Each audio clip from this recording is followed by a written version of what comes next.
Cap à présent sur l'hémicycle où s'est exprimé le Premier ministre.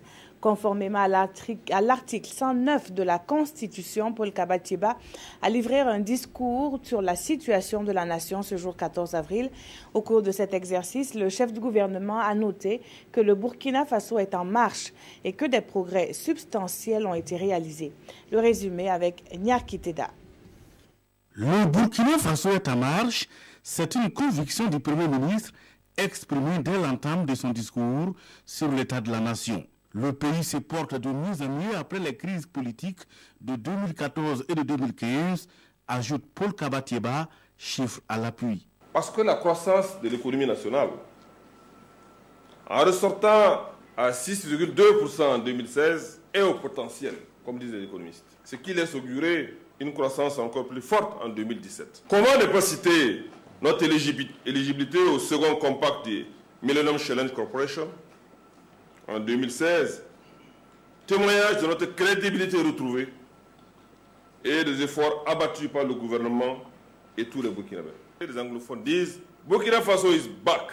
Oui, le Burkina Faso peut se féliciter de la réussite de la table ronde des bailleurs de fonds de décembre dernier à Paris pour le financement du PNDS avec environ 18 000 milliards comme intention de financement. Une performance qui indique que le Burkina Faso redémarre, a insisté le Premier ministre. Ce redémarrage ne doit pas faire perdre de vue les nombreux défis auxquels le gouvernement a fait face en 2016. La grogne sociale qui est montée d'un cran a impacté négativement la mobilisation des ressources. À cela, il faut ajouter le terrorisme, devenu une préoccupation pour toutes les nations et pour le Burkina Faso en particulier. Cette guerre qui nous est imposée a ravivé en nous le patriotisme, le sens du sacrifice et notre détermination à ne rien céder.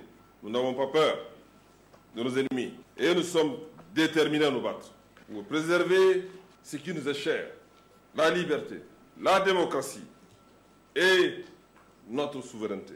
Néanmoins, le Burkina a pu se relancer économiquement et a dynamisé ses relations internationales en optant pour une diplomatie d'ouverture au service d'une politique étrangère en phase avec les intérêts du pays, se convainc le chef du gouvernement. Des intérêts qui ne sauraient être ressentis par le peuple sans la justice. C'est pourquoi une attention soutenue a été accordée à la justice en lui octroyant toute son indépendance. Le secteur de la santé est au mieux de sa forme. 22 milliards de francs CFA ont été mobilisés pour la gratuité des soins.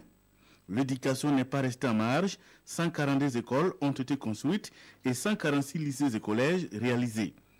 Les jalons ont été posés en 2016 pour normaliser les années académiques pour compter d'octobre 2017. 4,9 milliards de francs CFA, c'est le coût du programme d'insertion socio-professionnelle des jeunes.